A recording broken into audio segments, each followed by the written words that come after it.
करने से प्यारे आत्मा को अनेक कष्ट भोगने पड़ते। जितने आयु से वो अपने शरीर को नष्ट कर देता है ना, और जितनी आयु इस शरीर की बाकी रह जाती है, उतने वर्ष उसे शरीर प्राप्त नहीं होता, उसको भटकना पड़ता है। सोचो, आप यहाँ इस शरीर में रहते हुए कोई कष्ट आया, कोई दुख आया, तो आप किसी से कह लोगे, अपने परिवार में अपनी माँ से, अपने पिता से, अपने भैया भाभी से, किसी से भी अपना दुखड़ा सुना दोगे। कोई सुने ना सुने, पर भगवान तो बैठा है ना, माँ भगवती तो बैठी है ना, उसके समक्ष जाओ और उसको अपने समस्त दुख सुना दो। मैया तो दुख हरने वाली और सुख देने वाली है, सुख देने वाली है। बड़ी सुंदर बात कही है कि यहाँ पर आपका दुख कोई एक दिन सुनेगा, 2 दिन सुनेगा, 3 दिन सुनेगा, और चौथे दिन जैसे ही अपनी तरफ वो आता देखेगा ना, वो पहले ही खिसक लेगा। क्यों? क्योंकि सब समझते हैं कि यहाँ हम अपने दुख से परेशान है, दुखी है, और तुम्हारा दुखड़ा कौन रोज रोज सुने? किसके पास इतना समय रखा है कि तुम्हारी रोज कर्म गाथा सुने? तो कोई रोज रोज आपके दुख सुनने वाला नहीं है। रही मन निज मन की व्यथा, अपन ही रखियो कोई। क्यों? सुनिए खिलई है लोग सब, और पाटी न लई है कोई। क्या कहा? रहे मन निज मन की व्यथा, और मन ही रखियो गोए, और सुनिए चलई है लोग सब, बाँट न लई है। आप अपने जीवनी सुनाओगे ना किसी को, तो वो लोग सुनेंगे तो बड़े आनंद से, फिर यहाँ से सुनेंगे 10 को और बताएंगे।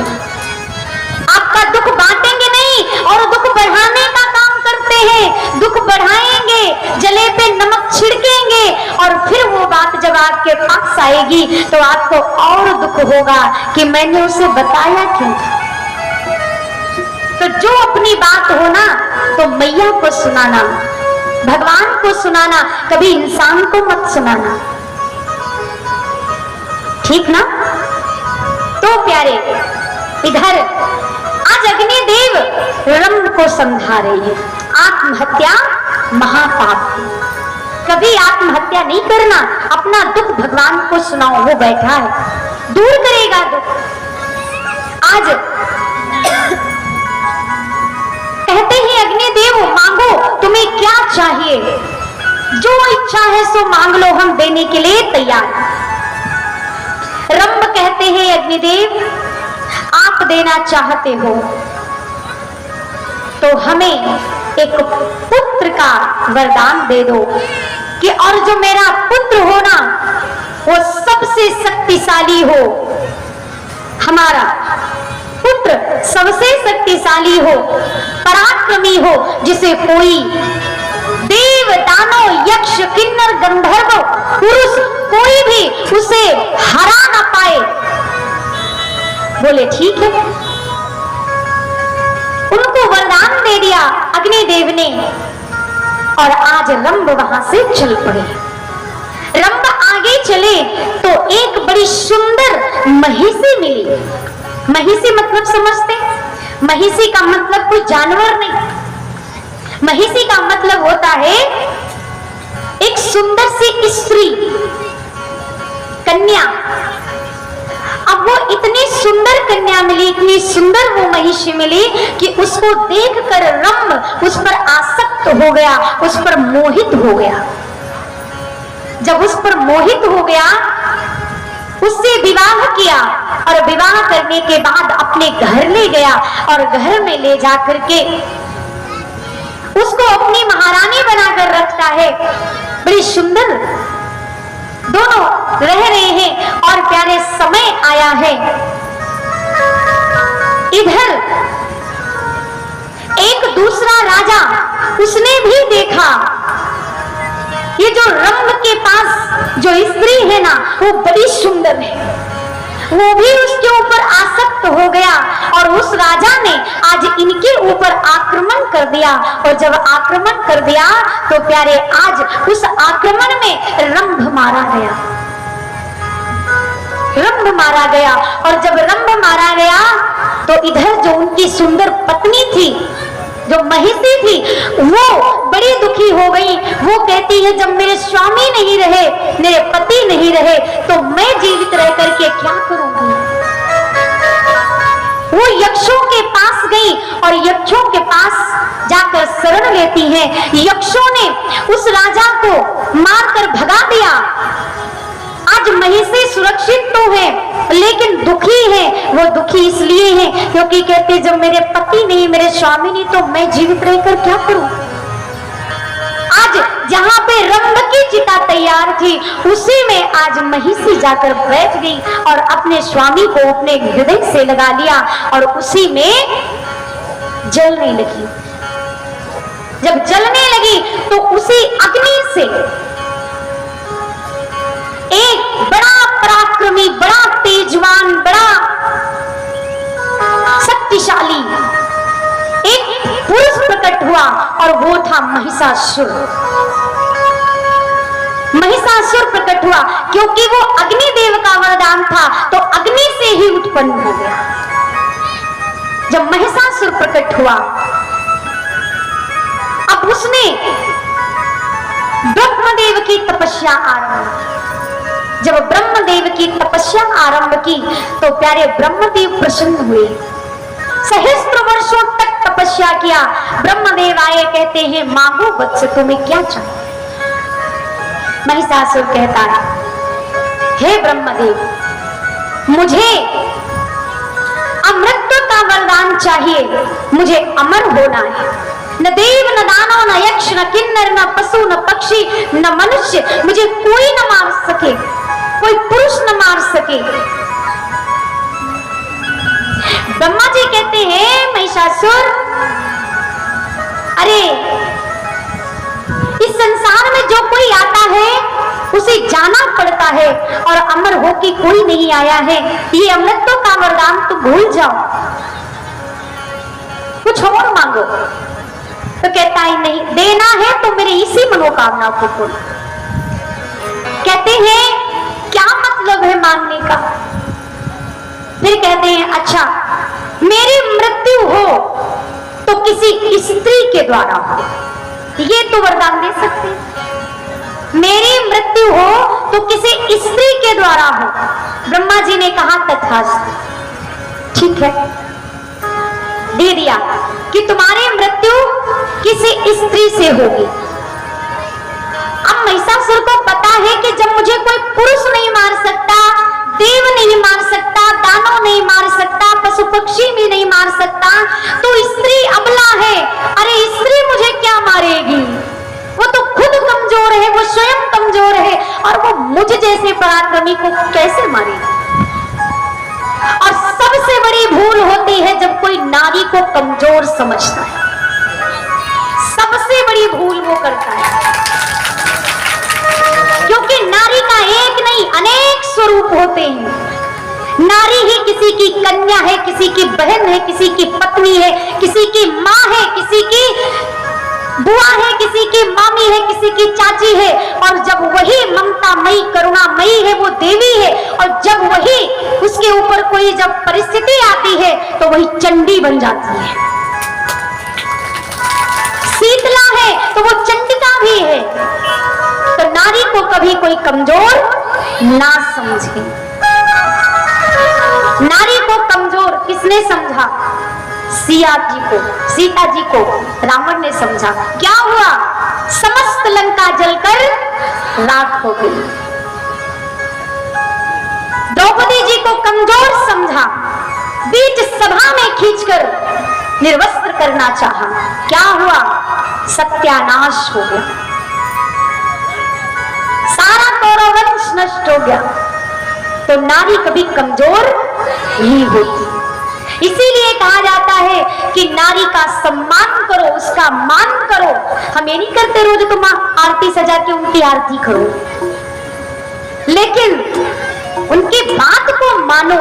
जहां बात सही है तो उनकी बात भी माननी चाहिए, उनकी सलाह भी लेनी चाहिए।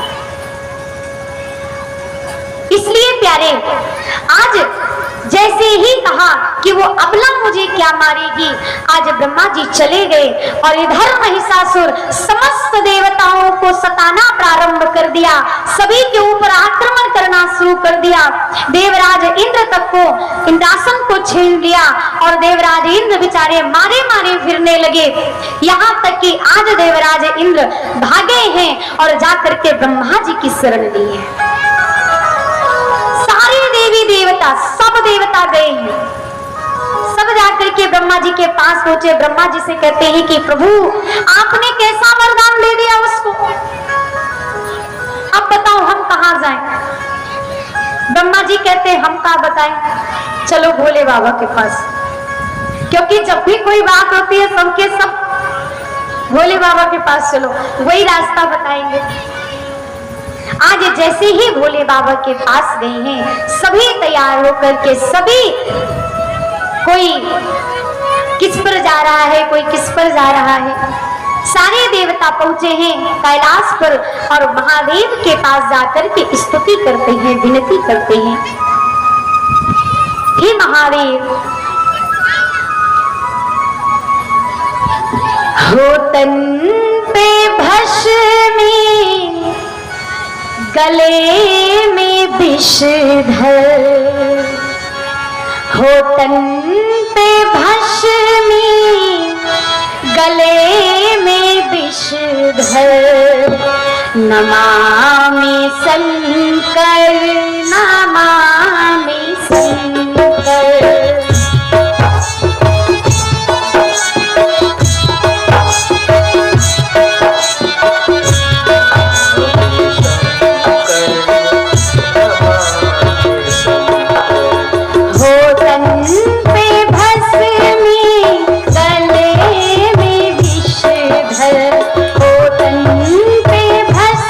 Me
उनकी स्तुति की है। हे प्रभु, तुम्हें समर्पित ये आत्मा हो, तुम ही हमारे परम पिता हो, दया करो हे दया के सागर, नमामि शंकर नमामि शंकर। महादेव प्रसन्न हुए। किन कारण आना हुआ बताओ। समस्त देवता देवराज इंद्र हाथ जोड़कर खड़े हो गए। ब्रह्मदेव कहने लगे, हे महादेव, महिषासुर आतंक फैला के रखा है और उसके अंत को समाप्त करो, कुछ करो प्रभु। उसे कौन हराए?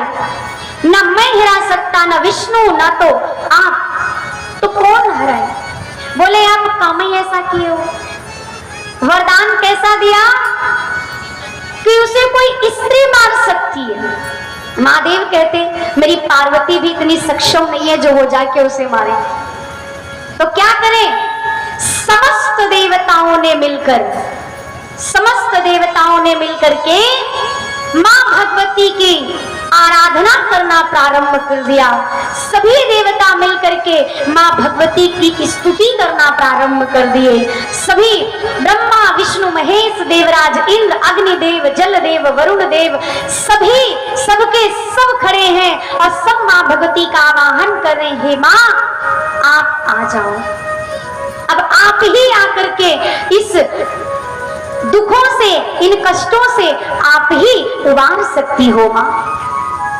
जैसे ही स्तुति करना प्रारंभ किया, समस्त देवताओं के हृदय से, अंतर से एक तेज पुंज निकला, एक दिव्य आभा निकली और वो दिव्य पुंज जाकर के एक जगह इकट्ठा हो गया। और वो जब पुंज इकट्ठा हुआ, समस्त देवताओं का पुंज, और जब इकट्ठा हुआ तो वो महालक्ष्मी का रूप धारण कर लिया। बोलिए मां भगवती की जय हो। मां भगवती का, मां महामाया लक्ष्मी बन गई। सभी देवताओं ने, किसी ने अस्त्र दिया, किसी ने शस्त्र दिया, किसी ने खड्ग दिया, किसी ने तलवार दिया, किसी ने शंख दिया, किसी ने चक्र दिया, किसी ने गदा दिया, किसी ने कुछ, सबने अपना अपना शस्त्र दिया, सबने दिया। अब वो महामाया लक्ष्मी कहती है, कहो किस कारण मुझे आवाहन किया है? देवराज इंद्र ब्रह्मा विष्णु महेश सब कहते हैं, देवी महिषासुर का अंत करिए, क्योंकि समस्त देवताओं को परेशान करके रखा है। आज मां भवानी चली है, इतना विकराल स्वरूप है कि जो उन्हें देखता है ना, वो देखता ही रह जाता है।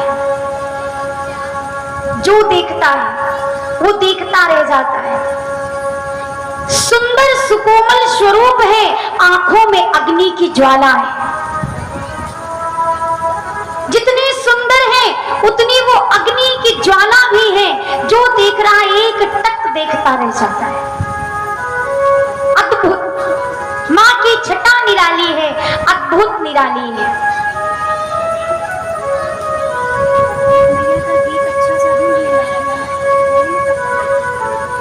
तो प्यारे, मां जिधर भी चल रही है ना, और जा करके जैसे ही पहुंची है आवाज लगाती है, महिषासुर तू जहां भी है आजा और आकर मुझसे युद्ध कर। महिषासुर ने पहले अपने सेनापति को भेजा। महिषासुर ने सबसे पहले अपने सेनापति को भेजा। सेनापति आया, देखकर मोहित हो गया। मैया को देखा ना, देखकर मोहित हो गया और वो कहता है, अरे तुमको तो देखकर कौन युद्ध करेगा? अरे युद्ध की बात करती हो, युद्ध नहीं, हमारे तो महाराज महिषासुर जी ना इतने अच्छे हैं, विवाह कर लो उनके साथ में, सुखी रहोगी, समस्त राज्य की अधिकारिणी बन जाओगी। विवाह का प्रस्ताव रख दिया। मैया कहती है, या तुम मुझसे युद्ध कर या भाग जा। और ये क्या बता रहा है तू? अब जैसे ही सेनापति गया, जा करके महिषासुर से क्या कहता है, अरे महाराज इतनी सुंदर वो देवी है ना। हमने तो सोचा अगर आपको मिल जाए ना, हम तो बहुत प्रसन्न हो जाएं, पूरा राज्य प्रसन्न हो जाएगा, सब प्रसन्न हो जाएंगे, इतनी सुंदर। अब तो उसने अपने मंत्री को भेजा, जाओ। मंत्री आया, मंत्री ने देखा, वो भी जाकर वही कहता है। महिषासुर स्वयं आया है और आकर के आज मां भवानी के सामने खड़ा है और कहता है, देवी क्यों ठुकरा रही हो इतने सुंदर प्रस्ताव को? पछताओगी, पश्चाताप करोगी मंदोदरी की तरह। मंदोदरी के सामने दो बार बड़े सुंदर सुंदर विवाह के प्रस्ताव आए, लेकिन मंदोदरी ने ठुकरा दिया। बाद में एक नीच की पत्नी बनकर के उनको रहना पड़ा, नरक की तरह जीवन व्यतीत करना पड़ा। मैया पूछती है, ये मंदोदरी कौन है? महिषासुर कहना प्रारंभ करता है।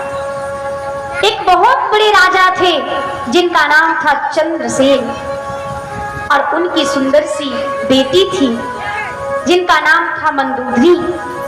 अच्छा, और कई बार उनके माता पिता ने कहा कि बेटी विवाह के योग्य हो गई है, चलो विवाह करते हैं, लेकिन हर बार वो मना कर दी कि हम नहीं करेंगे, हम तपस्या करेंगे, भगवान का भजन करेंगे।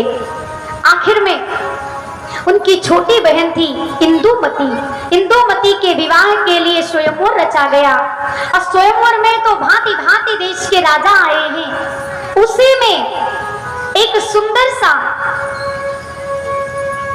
एक राजा था, राजकुमार था, उसको देख करके आज मंदोदरी मोहित हो गई। जब बहन का विवाह संपन्न हुआ तो अपने पिता से कहती है, पिताजी मुझे उन राजा से प्रेम हो गया है, मुझे विवाह कर दीजिए, मेरा विवाह कर दीजिए। पिता मुस्कुरा दिए, कार्य में व्यस्त हो गए। समय आया, अपनी बेटी का विवाह करके और विदा कर दिया। और वो इतना दुष्ट राजा था जिसने मंदोदरी से विवाह किया कि वो थोड़े समय के बाद उनको कष्ट देना प्रारंभ कर दिया। अब वो कहती है, मैं पिता के घर भी नहीं जा सकती क्योंकि मैं अपनी सहेलियों का उपहास का कारण बन जाऊंगी। कि दो बार प्रस्ताव आया तब ठुकरा दिया, और आज ऐसे नीच की पत्नी बन करके रह रही है, तो मैं कैसे जाऊं? और पिता से भी मैं क्या कहूं? तो आज वहां पर बड़ी दुखी है, लेकिन रह रही है। तो आज महिषासुर भी यही बात मां भवानी को बता रहा है कि इतना सुंदर प्रस्ताव आपके सामने मैं लेकर आया हूं, मान जाओ, बन जाओ मेरी अर्धांगिनी, वरना पछताना पड़ेगा। मैया ने फिर ललकारा, दुष्ट तू मुझसे विवाह करेगा? देख मैं क्या हूं और तू दैत्य है, तू राक्षस और मुझसे विवाह करेगा? अपनी बराबरी मुझसे करता है, युद्ध कर। और जैसे ही आज महिषासुर को भी क्रोध आ गया और क्रोध में आकर आज युद्ध होने लगा। और जब युद्ध होने लगा तो मैया कभी गदा चलाती है और कभी तलवार चलाती है। क्यों? क्योंकि महिषासुर के अंदर एक और कला थी, वो रूप बदल लेता था, उसको रूप बदलने की कला थी, शक्ति थी। कभी वो भैंस बन जाता है, कभी वो हाथी बन जाता है, कभी शेर बन जाता है, कभी कुछ बन जाता है, भांति भांति प्रकार के रूप बदलता है। तो आज मैया कभी गदा चलाती है, कभी तलवार चलाती है, कभी तीर चलाती है, कभी कुछ चलाती है, कभी कुछ। अंत में माँ ने क्रोध में आकर के माँ ने चक्र छोड़ा, और जब चक्र छोड़ा तो महिषासुर का धड़ से सर अलग हो गया। और जैसे ही उसका सर धड़ से अलग हुआ और जमीन में गिरा, धरा में गिरा, आज मैया एकदम मां भवानी वहीं पर खड़ी हो गई और फिर से ललकारती है कोई और जो करेगा मुझसे युद्ध तो आ जाओ। समस्त देवी देवता आए हैं और आकर माँ की स्तुति कर रहे हैं। माँ आप प्रसन्न हो जाइए, माँ प्रसन्न हो जाइए, क्योंकि आपके इस कृपा से हम सभी सुखी हो गए हैं। क्योंकि इस महिषासुर के अत्याचार से हम सभी बहुत दुखी थे, आज हम प्रसन्न हुए हैं। हे माँ, आज माँ की सब वंदना कर रहे हैं। आइए हम लोग भी माँ भवानी का आवाहन कर ले। माँ भवानी का, जगदम्बे का सभी ध्यान करेंगे और तालियां बजाते हुए भाव के साथ, प्रेम के साथ मिलकर गाएंगे। उसके बाद में आप सभी मैया मेरी शेरवाली शान है माँ की।